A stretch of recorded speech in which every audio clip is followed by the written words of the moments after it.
me parar.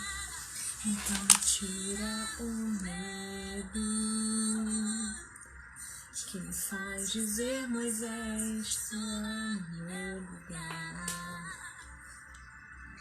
Faz entender que a tempestade é você. Olá, vamos chegando todo mundo. Sejam bem-vindos. Hoje meu coração tá queimando por causa dessa live. Eu tenho certeza que Deus vai falar. Tô com as minhas expectativas altíssimas em relação a essa conversa. Que Deus seja louvado todo o tempo. Convida teus amigos para essa conversa.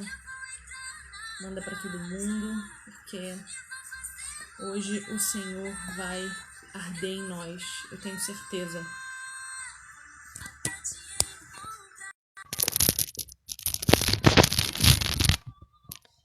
Vou botar meu fonezinho que sempre fica melhor.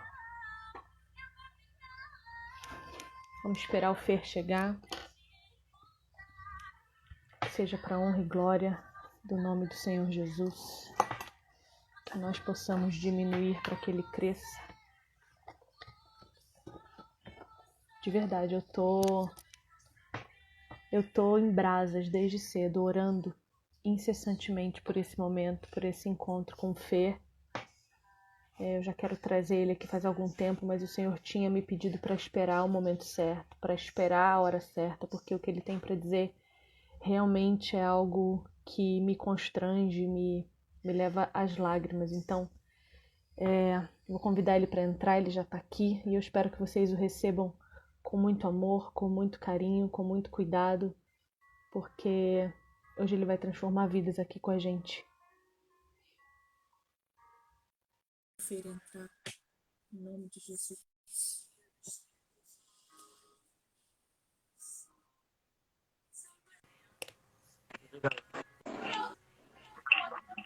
Boa noite. E aí, meu querido? Tudo bem? Tudo bem com você? Como é que você tá? Me sinto bem. Eu tô muito feliz que você esteja aqui comigo, muito feliz que você tenha me dado essa oportunidade de falar abertamente daquilo que tá dentro do seu coração. Eu acho que é um tema difícil, né? A gente falar sobre o que viveu, o nosso testemunho, principalmente quando ele é mal. Eu acho que é muito difícil. Então eu te agradeço ter vindo até aqui. Eu acho que o que você tem a dizer pode transformar muitas vidas em função daquilo que você viveu de consequência de um relacionamento com uma mulher vendida pelas ideologias do feminismo. Então, eu quero te deixar à vontade, eu quero que você se sinta à vontade aqui. Eu tô te ouvindo com eco. Agora, tá me ouvindo bem? Não, tô te ouvindo mal ainda. Peraí. Vou colocar o fone aqui. Ver se melhora. Deixa eu baixar um pouquinho. Melhorou? Tô te ouvindo com eco. Deixa eu tirar o meu aqui pra ver se o problema é comigo. Peraí. Fala, Fê, fala comigo. Já, agora. Tá melhor? Pra mim, melhor. Diz aí pra mim. Como? Fora o cachorro. Ontem eram os seus cachorros, agora... Tá melhor? Tá melhor? Pra mim tá melhor. Tá vendo aqui que melhorou, mas ainda tá... Eu acho que vai melhorar. Vai melhorar. Em nome de Jesus. Seja bem-vindo. Antes da gente começar, como sempre, eu vou ler um versículo. Sim. Dar início à nossa conversa. E o versículo está em Efésios, no capítulo 2. Meu versículo favorito. Meu capítulo favorito. E a gente vai ler a partir do versículo 1. Ele lhes deu vida quando vocês estavam mortos em suas transgressões e pecados, nos quais vocês andaram no outro tempo, segundo o curso deste mundo, segundo o príncipe da potestade do ar, do espírito que agora atua nos filhos da desobediência.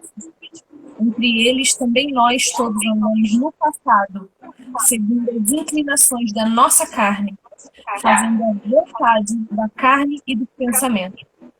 E éramos, por natureza, filhos da ira, como também os demais. Começo com esse versículo só para dizer que todos nós, sem Cristo Jesus, somos como pessoas mortas dentro de um caixão. Não tem vida, não tem motivos para viver em paz e harmonia. Mas em Cristo, todos somos nova criatura. Fê, me conta, quem é você? Conta de onde você veio. Meu nome é Fernando Lucas Luz. Nasci no ano de 1995 na cidade de Belém do Pará. Em 2005, meus pais vieram a trabalho morar em Manaus e desde então moro nessa terra e sou manauara de coração.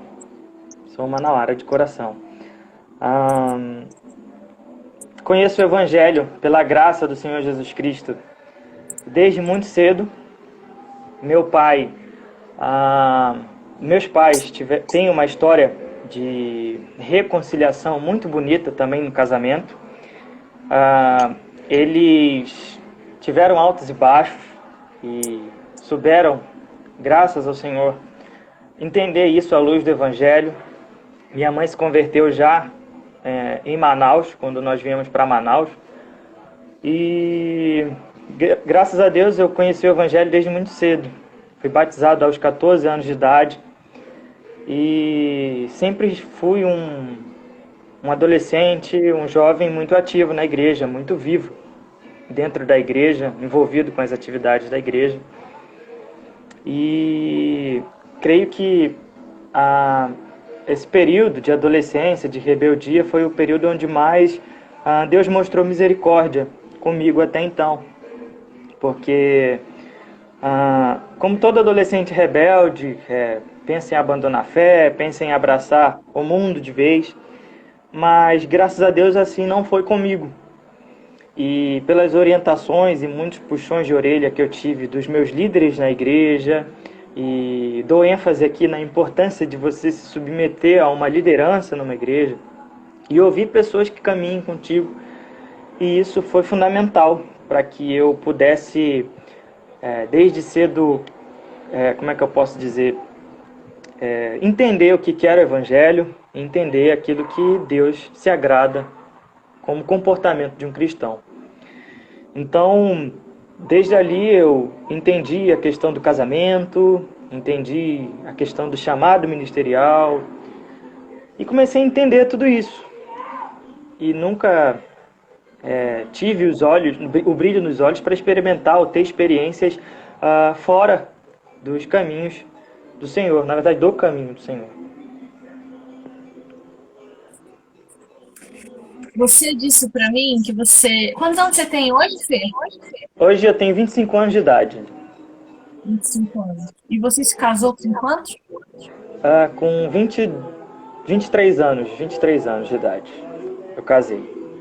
E você disse pra mim que você casou esperando em Deus, né? Sim. Eu esperei como é que eu posso dizer? Essa área da minha vida eu confiei completamente ao Senhor depois de ter tido... eu namorei antes de casar 2 jovens e eu precisei de orientação dos meus pais e orientação dos meus líderes para entender a questão do relacionamento, o que consistia o objetivo de Deus em unir um homem e uma mulher. E quando eu encontrei a bem-aventurada, que eu casei com 23 anos de idade, eu a conheci num projeto de evangelismo que eu liderava aqui em Manaus.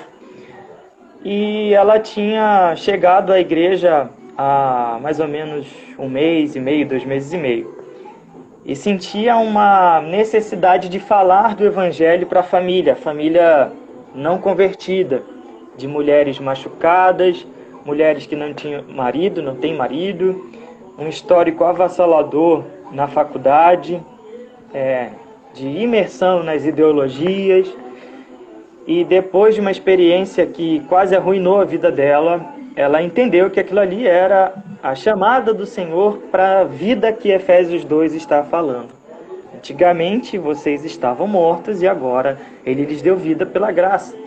Então ela teve uma experiência numa mesa de cirurgia e ela entendeu que aquilo ali era o chamamento do Senhor. E à luz da Bíblia eu expliquei a ela a questão da salvação pela graça, a necessidade de arrependimento, a confissão de pecados, e tudo isso foi importante para que a gente desse o primeiro passo no nosso relacionamento.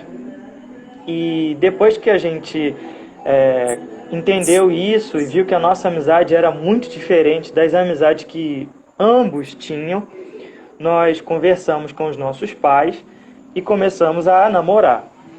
Nesse período, foi em 2015, nós namoramos, tivemos os nossos desentendimentos e nós tivemos dois rompimentos.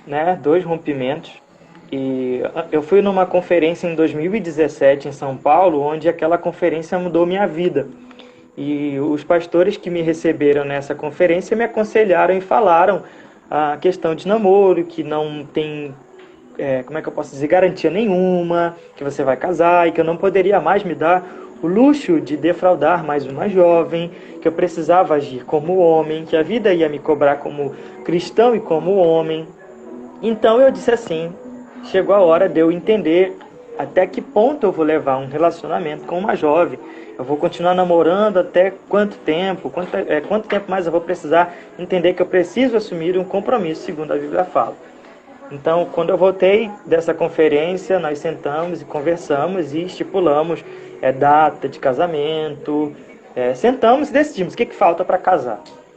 E nós já tínhamos certeza do que era o casamento, à luz da Bíblia, tudo isso. E nessa época, nós conversamos com o pastor e 2 meses depois, 3 meses depois, já a data do casamento marcada, nós fizemos o curso de noivos na igreja. E tudo ocorreu bem.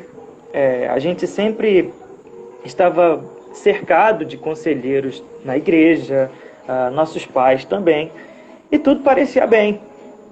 Só que quando a gente está, pelo menos eu digo por mim, nesse período eu estava muito empolgado com o casamento, eu estava muito feliz com esse passo importante que eu ia dar, e eu confesso que eu deixei de observar uma das principais características que hoje eu consigo observar, que foi a questão do moralismo. O moralismo que existia dentro desse relacionamento, ele era algo que chegava a ensoberbecer e vou dizer assim, entorpecer a mente da bem-aventurada. Vamos colocar assim. Então, eu entendia que masculinidade, ela está longe de um estereótipo. Ela está longe do estereótipo. Como cristão, entendendo que a Bíblia é a minha regra de fé e prática, eu me submeto à Bíblia.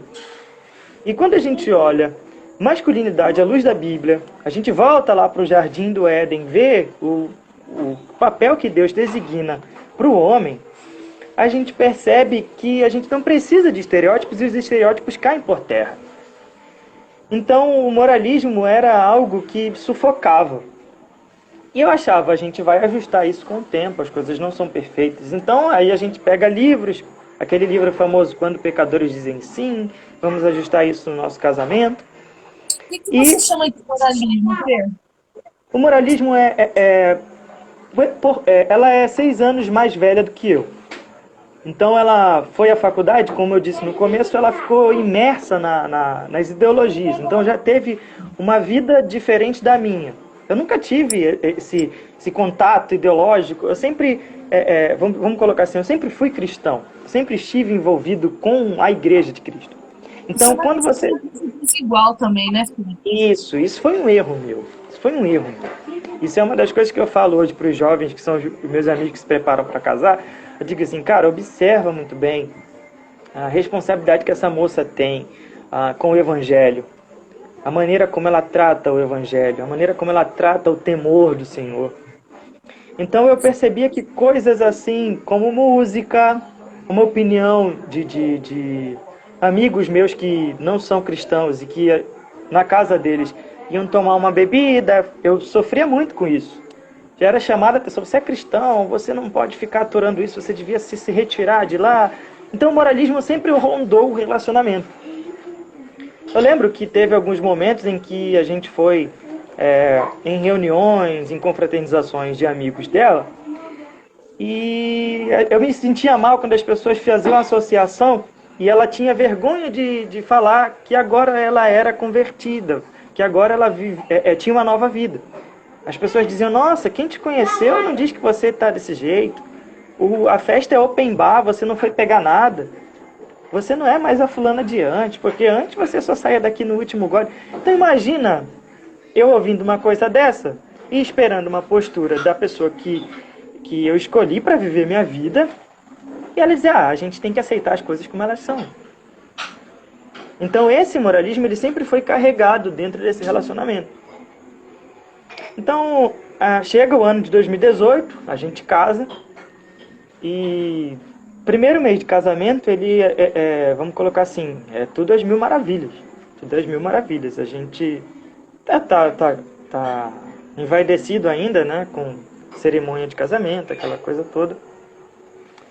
Mas eu sempre percebi que falar de certas situações da vida passada, que são necessárias nesse caso, eram veladas.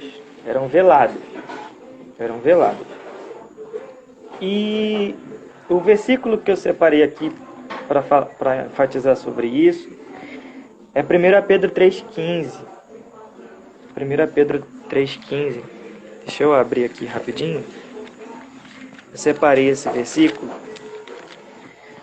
porque ele diz assim: antes, santificai a Cristo como Senhor em vosso coração, estando sempre preparados para responder todo aquele que vos pedir razão da esperança que há em vós. Esse texto, ele me chama a atenção porque a gente precisa e existe uma necessidade da gente ser autêntico quando alguém pergunta sobre quem nós somos em Cristo. A gente precisa fazer isso. Por que a gente precisa? Porque é o nosso posicionamento. Que a nossa identidade agora ela está firmada em Cristo, o nosso Senhor. Aquele que promete perdão pelos nossos pecados, promete nos dar vida nova, promete nos dar perdão, promete colocar as coisas em ordem porque os esforços das nossas mãos não são suficientes. E nunca houve isso. Nunca houve isso. Era sempre uma lembrança que eu era tipo assim, como é que eu posso dizer? Eu tenho medo de você querer fazer coisas que você nunca fez. Porque eu já estive nesse meio, eu já saí para tal lugar, já fui para fulano para tal lugar. E isso me incomodava. Porque parecia que existia uma necessidade, talvez um certo orgulho de moldar a identidade nas coisas que já passaram. É sempre uma autenticidade para falar de coisa velha, coisa da vida velha, coisa que é vergonhoso citar. Nesse mesmo texto de Efésios, ele vai falar isso. Até não houve um novo nascimento. Isso, não houve um novo nascimento. E eu vou já resumir essa história, porque essa questão do novo nascimento, eu separei para falar sobre isso, porque quando a gente casou, começaram os conflitos assim, tipo, coisas... claro, todo casamento tem conflito. O casamento que não tem conflito tem algo de errado, que não está certo. Todo casamento ele tem conflito. E esses conflitos eles eram por coisas muito pequenas. E isso virou um problema quando toda e qualquer confusão dentro de casa, todo e qualquer desentendimento dentro de casa, ia para o conselho da igreja. Ah, porque ontem ele chegou tarde e não falou direito comigo. Ah, porque eu em casa, sabe, coisas pequenas. E aí o homem, que foi feito para isso, para a parte mais difícil, eu era chamado na reunião do conselho da igreja com ela, sentava lá o pastor, e na época era um presbítero. E aí eu ouvia poucas e boas calado.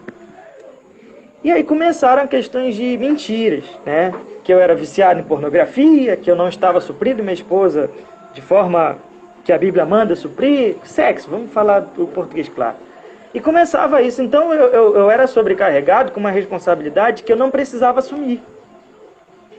Até que chega um dia... Mas esses problemas não eram reais. Você Não, realmente... não eram reais. Não eram reais. Não eram reais. Não eram reais. E aí, eu fui em 2019, que foi o ano do desastre, né? Esse foi o ano do desastre. Eu fui, fiz uma cirurgia na boca e fui para casa. Nessa época eu estava servindo o quartel ainda. E aí teve um desentendimento. Nesse desentendimento, eu fui agredido fisicamente. Isso é muito difícil falar. Não por uma questão de orgulho, mas é difícil falar. E eu lembro que nessa época as coisas perderam o controle porque a casa toda ficava revirada. Ela quebrava as coisas, tinha um comportamento agressivo. E aí eu não conseguia ter controle daquela situação. Não conseguia ter controle. E quando eu fui recorrer à igreja, ela fez a primeira denúncia. Fez uma denúncia. Vamos fazer uma cronologia. Uhum. Você cresceu na igreja, dentro do instrumento físico, se guardou fisicamente para ser mulher, para perder essa virgindade do casamento. Sendo que isso não aconteceu do outro lado. Ela não era mais mulher como você. Não. Ela já tinha 28 anos. Uma mulher 26. Quando eu conheci, 26. Com conhecimento da vida maior do que você. E vocês se casaram, mesmo você sabendo que havia um jugo desigual, porque você cresceu na igreja e tinha poucos meses de convertido. E aí, depois do casamento, foi que ela começou a mostrar esse comportamento violento. Isso. E quando houve esses comportamentos aí, nada do que era falado na igreja, até porque a igreja é muito fraca, essa igreja é muito fraca. Por que eu falo isso? Antes eu falava com temor isso. Porque quando a gente confia as nossas vidas a se submeter a uma autoridade de uma igreja, autoridade de líderes, que tem responsabilidade de cuidar de pessoas, precisa haver sindicância em tudo que é falado.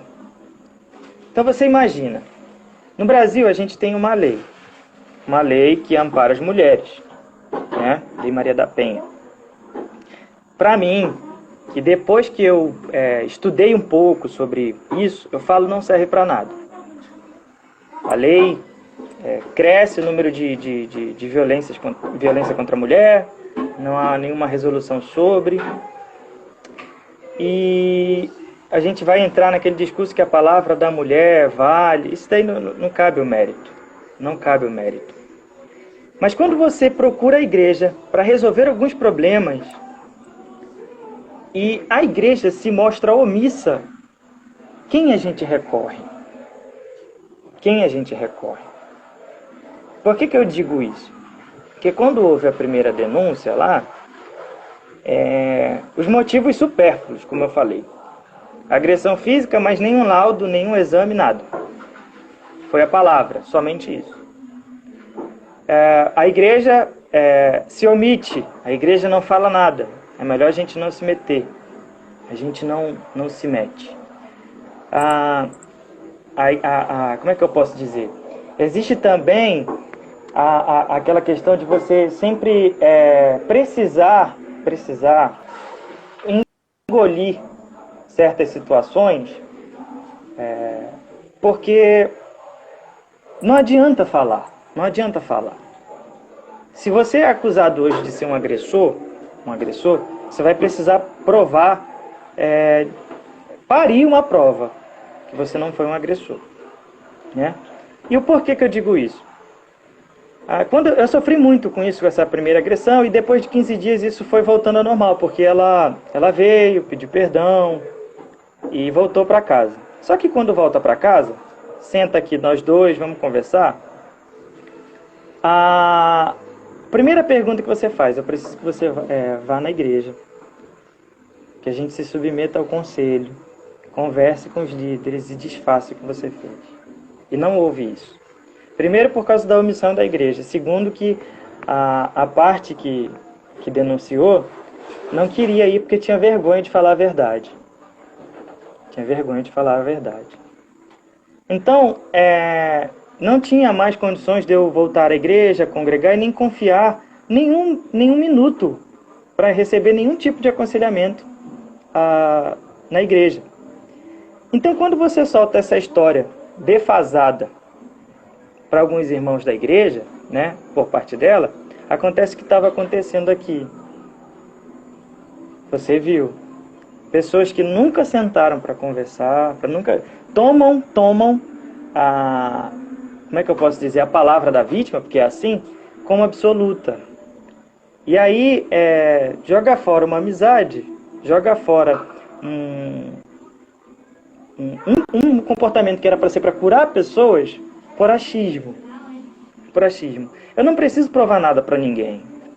Eu não preciso me escandalizar quando eu vejo esse tipo de situação.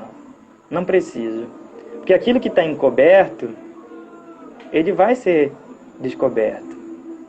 E pela graça de Deus, os meios legais para isso, eles estão sendo trabalhados para isso. O que mais me atormenta... Pode falar. O que eu quis te trazer aqui para a gente conversar é para entender que nem sempre a mulher é a única vítima. Não é. E outra... Os homens pagam esse caro. Sim, pagam. E eu não estou em momento algum falando e desdenhando de mulheres, de vítimas de violência reais, mulheres reais, porque para você ver, Deus é soberano. No momento mais difícil que eu estava sozinho, logo quando essa bomba explodiu, apareceu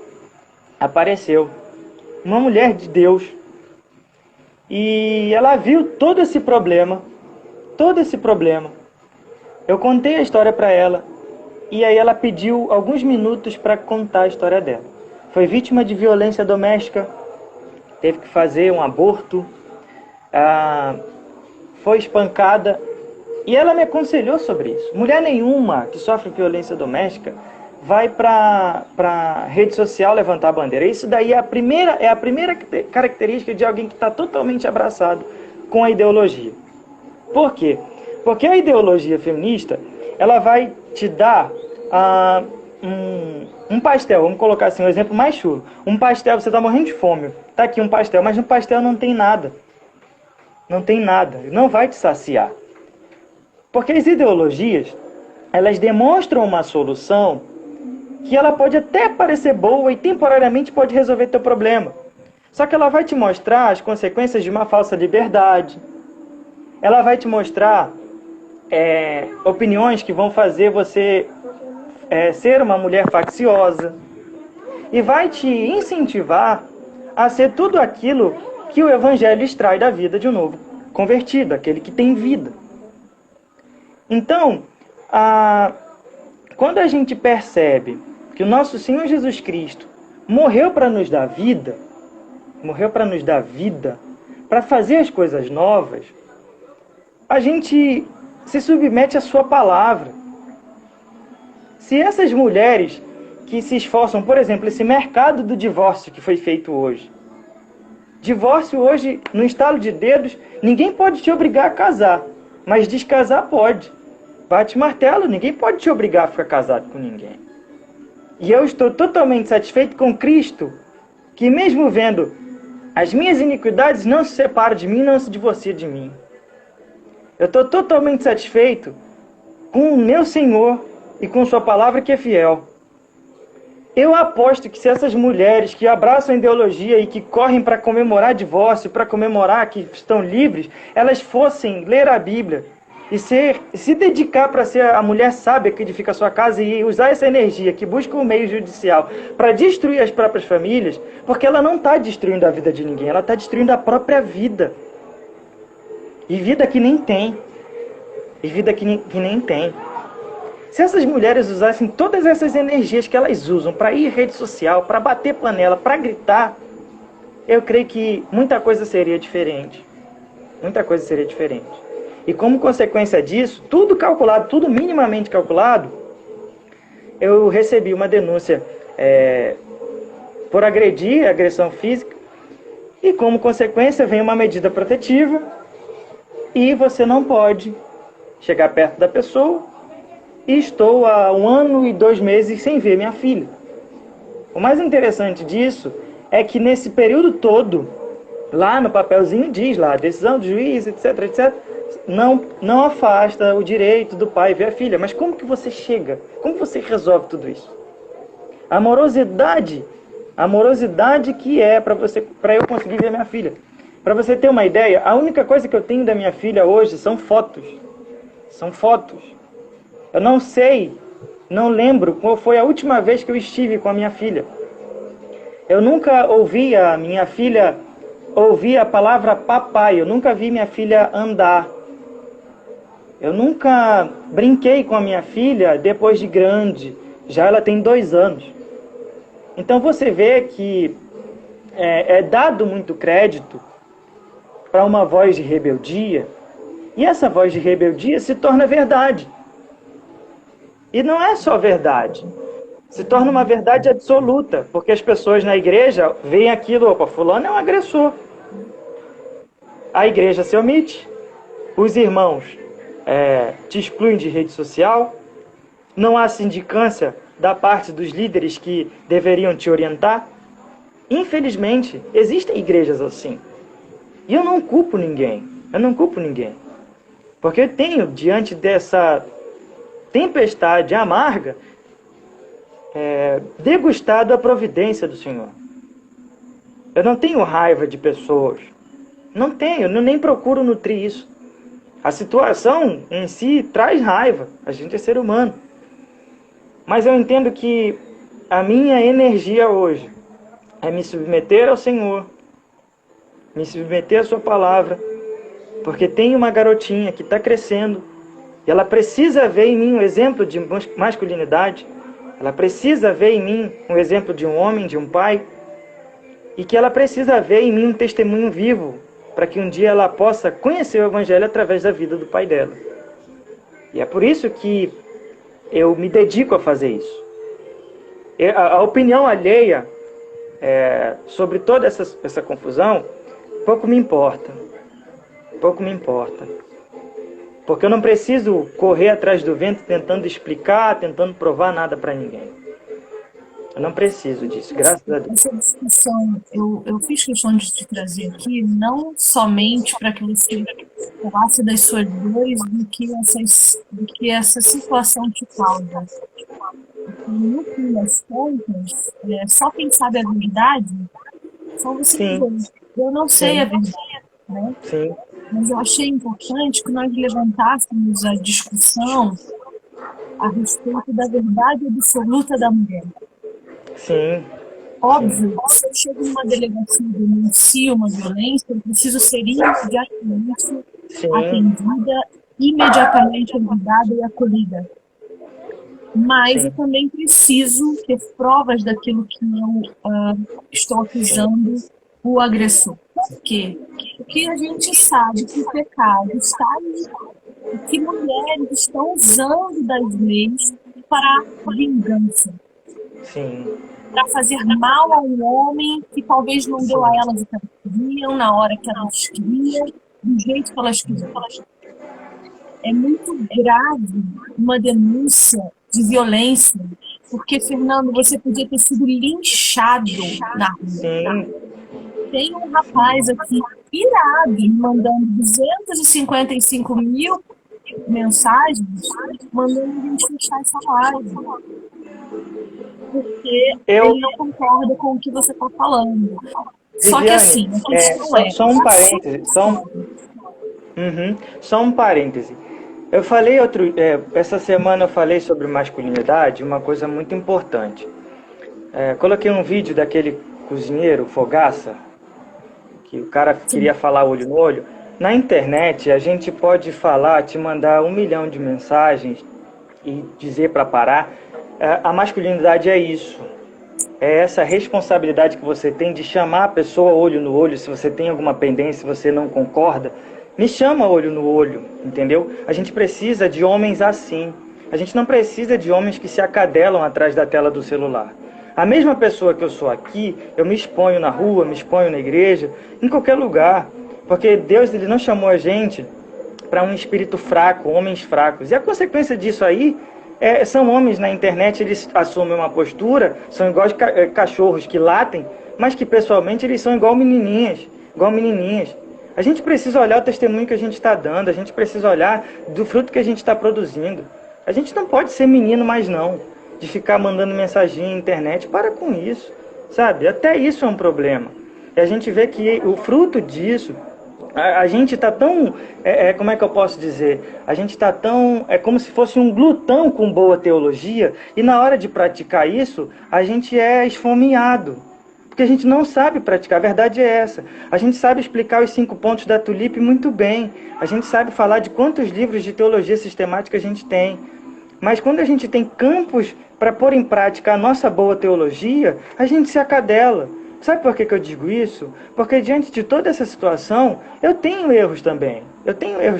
Eu precisei pegar muita porrada em aconselhamentos, chamar pessoas que são exemplos para mim hoje que falaram, olha, você precisa se comportar dessa forma. Só que quando a gente trata a masculinidade como algo que a gente só faz aqui no Instagram, é muito feio. É muito feio. É muito feio. Porque a gente sabe que o pecado subjugou o mundo. Mas a gente não pode ficar só, o mundo é pecaminoso. Assuma a sua postura. eu demorei a conseguir trazer você aqui e fiquei te enrolando mesmo, mais de um mês, pedindo a Deus para que esse momento não prejudicasse você em nada. Emocionalmente, eu sei que é delicado, não existem homens com a coragem que você tem de vir aqui na internet e dizer, olha, eu apanhei, eu suportei, eu tolerei, e eu fui acusado de uma coisa que eu não fiz. E hoje não posso ver a minha filha que está crescendo sem pai por causa de uma medida protetiva.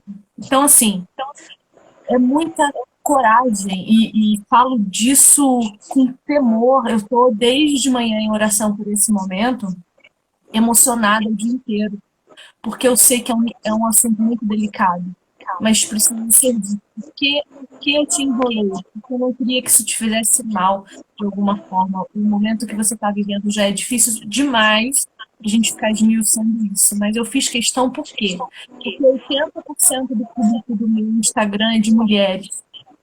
Nós precisamos ter consciência do que nós estamos fazendo com homens idosos, com homens de Deus, que sonham com uma família, que esperam virgens até um casamento, e que também tem o dedinho podre, né, Fê?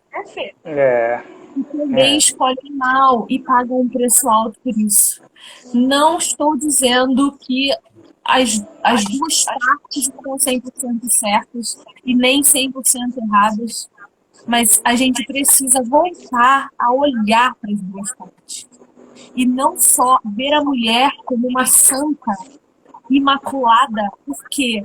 Porque sem Jesus, segundo Efésios, vai dizer, nós somos mortos, nós vivemos para a morte. Então, a gente precisa ter consciência de que o nosso pecado influencia na vida do outro e pode levá-lo à morte. Sim. Glória a Deus você não ter abandonado o Senhor. Porque eu não sei como você sobreviveu. O que você está me contando aqui não é 1/10 do que você já me contou antes. E eu não consigo me imaginar no seu lugar. Porque uma mulher com raiva, ela consegue destruir tudo à volta dela. E às vezes a gente vê essas experiências de homens que sofrem a respeito disso. Eu estou falando desse jeito, mas eu sempre quero tornar esse assunto longe de um vitimismo, porque eu detesto as pessoas que usam o vitimismo como uma virtude. Vitimismo não é virtude.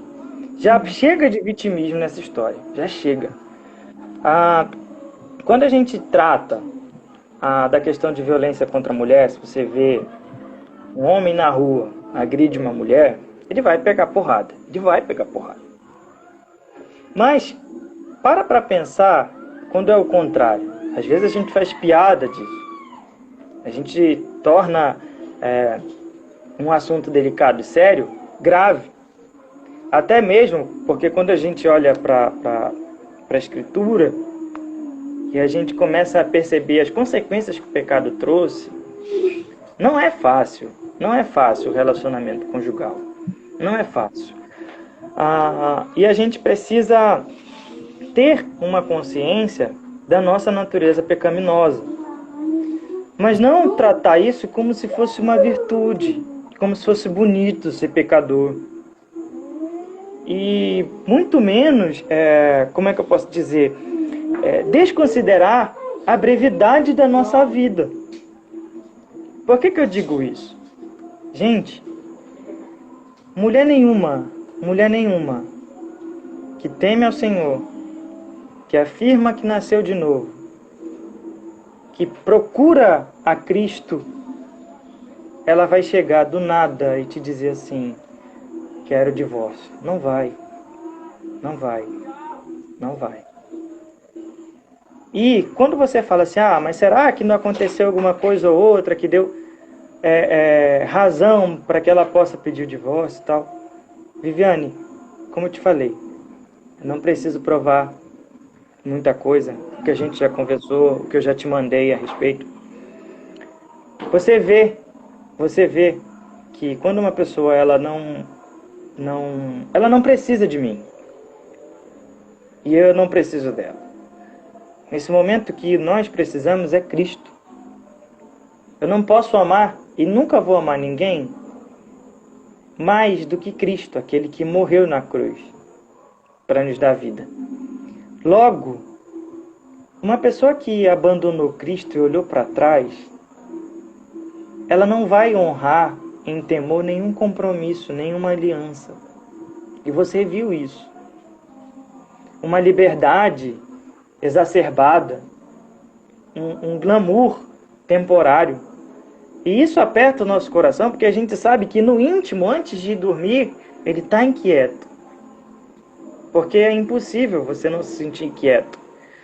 Mas o orgulho, ele está tão arraigado no coração, que é mais fácil você ver as coisas sendo destruídas, porque no primeiro momento é um casamento, é uma aliança que você jurou que duraria a vida toda.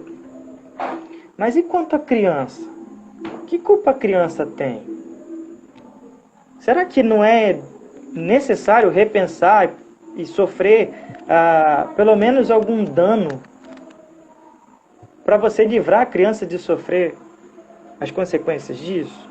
E a gente fala tanto de alienação parental que o homem abandona, mas e as inúmeras mulheres que negam a paternidade aos pais? Você vê isso nesses perfis. Outro dia veio uma mulher maluca aí falar. Tem um perfil na internet. Ela faz questão de falar sobre a questão da maternidade solo. É outro subterfúgio que a ideologia arranja para abraçar a mulher. Porque é bonito hoje ter aquela vida de antigamente que os boêmios tinham. Fazer um filho e, aquela liberdade exacerbada. Que ela não é mãe solteira, é mãe solo. Engano. Porque até para ela ser mãe, ela precisa de alguém. Ela precisa de alguém. Só que você vê que o problema não está na ideologia. O problema não está no feminismo. O problema não está no machismo. O problema é a falta de percepção que o Deus desse século tirou das pessoas. As pessoas querem se degladiar. As pessoas querem como é que eu posso dizer? Eu não vim falar mal de mulher nenhuma, mas a gente não precisa ir muito longe se a gente quiser deixar de vir falar bobagem na internet e perceber que existe uma realidade que está sendo velada. 80% das denúncias de violência doméstica são mentira. Não estou falando isso da boca para fora, são mentira. Os 20% fica comprometido, porque são denúncias falsas. E por mais que as pessoas batam o pé que isso não existe, é só você olhar esses casos que surgiram há pouco tempo de falsa acusação de estupro. De onde vem isso? É uma disposição. É isso que me preocupa. É uma disposição. As mentiras por nós estão desvalorizando absolutamente as verdades das mulheres que sofrem verdadeiramente com isso, que precisam de ajuda, de resgate, de acolhimento, de fuga. Isso. São mulheres que perdem tudo, dignidade, dente, sabe? E você vê como as pessoas estão tão doentes que chega uma hora que isso parece virar virtude. Parece virar virtude. Fazer uma denúncia falsa para ganhar não sei o que, a não ser prejudicar a outra parte. Eu já fui nas varas de família observar uma vez. Eu vi isso, eu não estou inventando história, eu fui ver mulheres chorando, dizendo que queriam ver o marido, porque era para considerar que às vezes a mulher tem um momento de raiva e ela fez uma denúncia, mas ela estava arrependida. Gente, sabe? E às vezes isso se torna uma virtude, porque qualquer coisinha, você não pode falar uma discussão dentro de casa por causa de uma louça não lavada. Se você for na delegacia falar do teu marido, ele já te violentou. Aí tem uma nova interpretação, porque violência não é só física. Violência é agressão verbal. Viviane. Eu tenho um amigo íntimo que uma vez me contou isso. Ele se separou com a esposa dele, uma mulher, inclusive, acabou de ter um neném. E ele me conta que ele viu que as coisas estavam ficando estranhas quando, na hora que eles iam dormir, ele ia acariciar ela, procurá-la no sexo. E ela batia nele e dizia que ele não tinha direito de tocar nela se ela não pedisse, porque aquilo era abuso, era estupro. Agora veja, o cara é um adulto. E ele não pode tocar a própria esposa. Olha o ponto que nós chegamos assim. Agora, Fê, e as provas contra você? E as provas mostram que você... Eu não posso falar muito sobre isso, mas um resumo bem rápido sobre isso não tem provas. Não tem provas. Para você ver que essa lei é uma desgraça na vida do homem, que isso acaba com a vida do homem. Não tem provas. Então, como eu falei, a morosidade da justiça, né? Só tem voz um lado. Então, o que eu pude alegar ao meu favor, eu já fiz. E essa questão de provas é muito importante, porque para um lado existe uma necessidade de ter provas. Eu provar que eu não agredi. Mas o lado que é até então vítima não precisa provar. E é isso que mais me faz sofrer. Só a palavra dela, né? Isso, só a palavra, bastou. Só a palavra. E é complicado você lidar com isso. É muito complicado. Como é que eu consigo dormir pensando o que minha filha está fazendo? Será que minha filha lembra de mim? E aí você lembra, não tem como você pensar só numa parte dessa confusão toda. Você lembra de tudo. Você lembra desde o começo, o que motiva uma pessoa a fazer isso.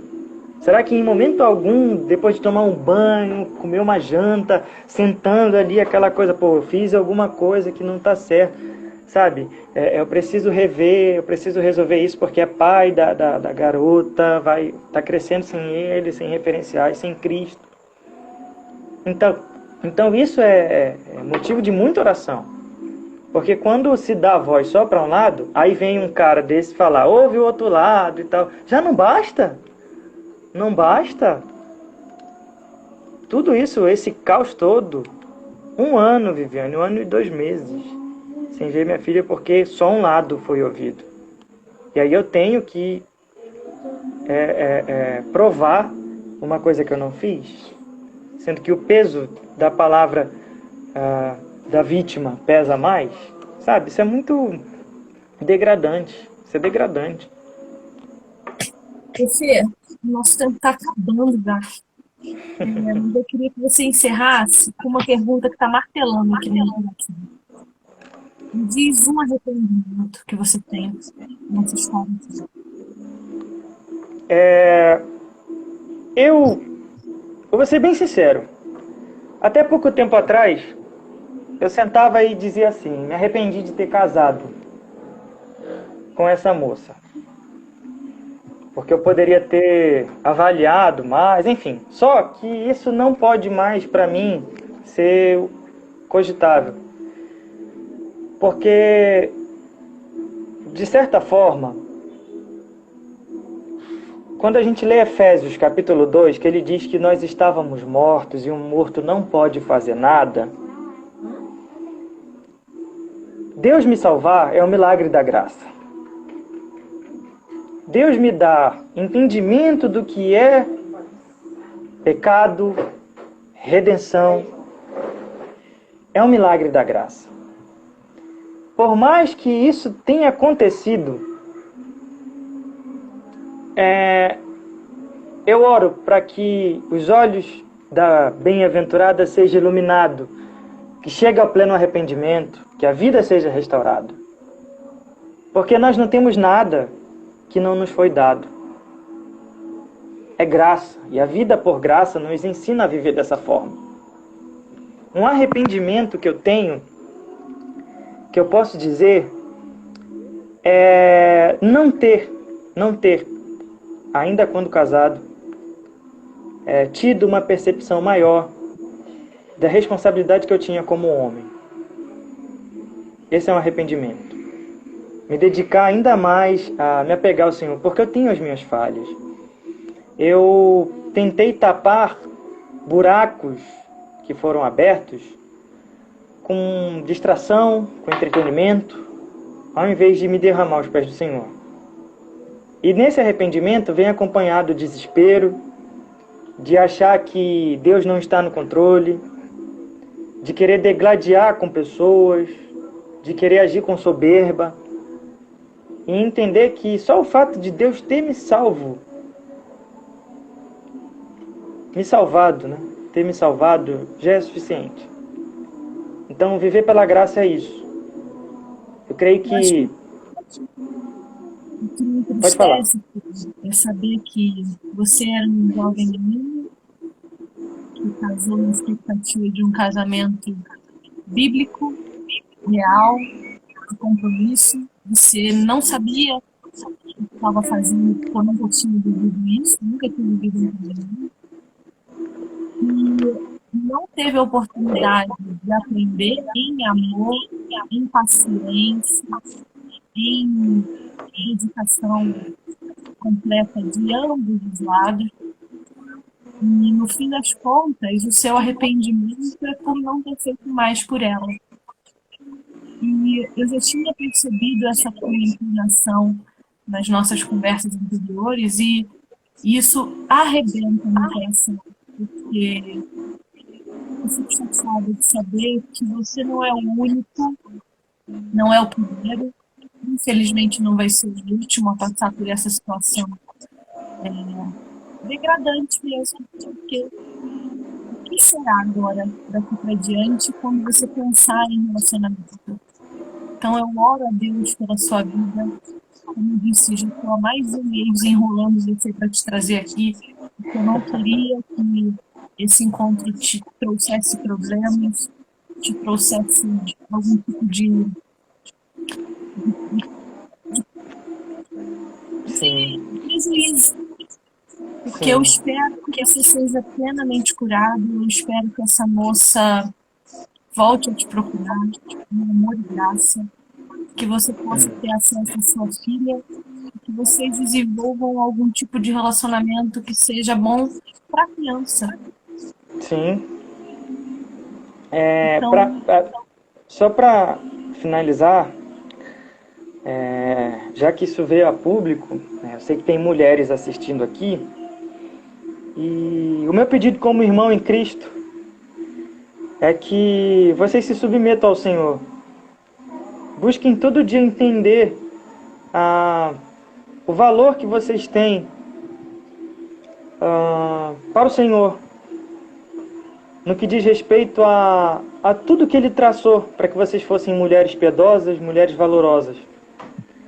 E aos homens, não se acovardem nas suas responsabilidades, porque muito do que se perverteu é responsabilidade masculina, é responsabilidade de homens mimados, homens que não estão.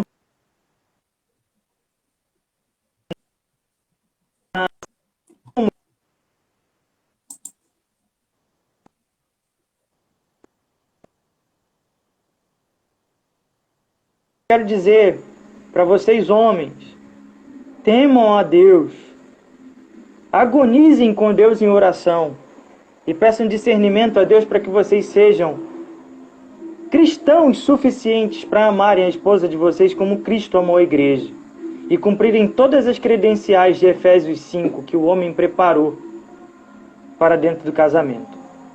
Não sejam tiranos, não sejam bárbaros e nem desrespeitosos com as mulheres. Honrem o compromisso que Deus deu para nós, como homens. E saibam o valor da verdadeira masculinidade. e eu rogo às mulheres que quando encontrarem homens piedosos, que amem a Deus mais do que a elas, saibam reconhecê-los, respeitá-los e adorá-los, como a igreja adora o Senhor Jesus. Então, que a nossa oração seja Amém. que o seu coração seja curado, que essa mulher seja curada.